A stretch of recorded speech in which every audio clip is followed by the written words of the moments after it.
మాయా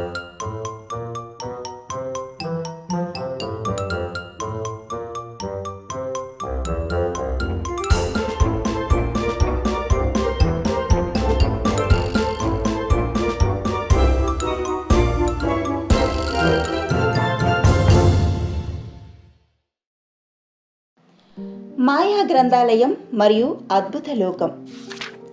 ఒక చిన్న గ్రామంలో సహస్ర అనే ఒక తెలివైన అమ్మాయి ఉండేది. ఆమెకు కథలంటే చాలా ఇష్టం. ఒకరోజు తన పాఠశాల నేలమాళిగలో పాత సామాన్ల వెనుక దాగి ఉన్న ఒక రహస్య తలుపును సహస్ర గమనించింది. ఆ తలుపుపై వింతైన గుర్తులు చెక్కి ఉన్నాయి. సహస్ర మెల్లగా ఆ తలుపును నెట్టింది. లోపల వేల కొద్ది పుస్తకాలతో నిండిన ఒక భారీ గ్రంథాలయం ఉంది. ఆశ్చర్యకరంగా అక్కడి పుస్తకాలు వాటంతట అవే గాలిలో ఎగురుతున్నాయి. ప్రతి పుస్తకం నుండి ఒక రకమైన మృదువైన వెలుగు వస్తోంది. సహస్ర నడుచుకుంటూ వెళ్ళి అరలో మెరుస్తున్న ఒక నీలిరంగు పుస్తకాన్ని అందుకుంది. ఆమె ఆ పుస్తకాన్ని తెరవగానే దాని పేజీల నుండి ఒక ప్రకాశవంతమైన కాంతి వెలువడి ఆమెను చుట్టుముట్టింది. క్షణాల్లో ఆమె ఆ గ్రంథాలయం నుండి మాయమైపోయింది. సహస్ర కళ్ళు తెరిచి చూసేసరికి ఆమె ఒక అద్భుతమైన అడవిలో ఉంది. అక్కడి చెట్లు ఊదా రంగులో ఉన్నాయి. పువ్వులు సంగీతాన్ని పాడుతున్నాయి. ఆకాశంలో 2 సూర్యులు ప్రకాశిస్తున్నారు. సహస్ర తన చుట్టూ ఉన్న వింత లోకాన్ని చూసి ఆశ్చర్యపోయింది. అక్కడ ఆమెకు జ్వాల అనే ఒక చిన్న డ్రాగన్ కనిపించింది. జ్వాల చాలా విచారంగా ఉంది.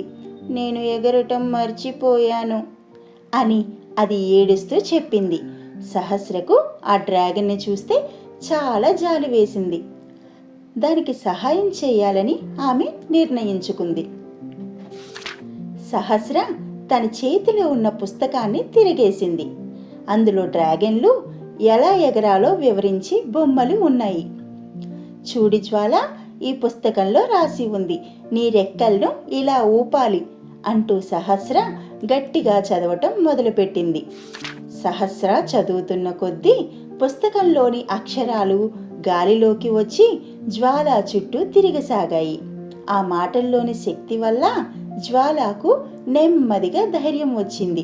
అది తన రెక్కలను విదిలించడం మొదలుపెట్టింది. నేను ఎగురుతున్నాను, నేను ఎగురుతున్నాను అని జ్వాల ఆనందంతో అరిచింది. అది ఆకాశంలోకి దూసుకెళ్లి రంగురంగుల మేఘాల మధ్య పల్టీలు కొట్టింది. పుస్తకంలోని జ్ఞానం వల్ల ఒక అసాధ్యమైన పని సాధ్యమైందని సహస్ర గమనించింది. జ్వాల తిరిగి వచ్చి సహస్రకు కృతజ్ఞతలు చెప్పింది. సహస్ర పుస్తకాన్ని మూయగానే మళ్ళీ ఒక వెలుగు వచ్చి ఆమెను తిరిగి గ్రంథాలయంలోనికి చేర్చింది. ఇప్పుడు ఆ పాత గ్రంథాలయం ఆమెకు ఒక రహస్య లోకంలా కాకుండా జ్ఞానానికి నిలయంలా కనిపించింది. సహస్ర ఇప్పుడు ప్రతిరోజు ఆ గ్రంథాలయానికి వెళ్తుంది.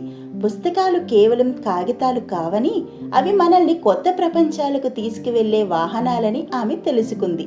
చదవటం వల్ల మనం ఏ సమస్యనైనా పరిష్కరించగలమని ఆమె తన స్నేహితులకి కూడా చెప్పింది.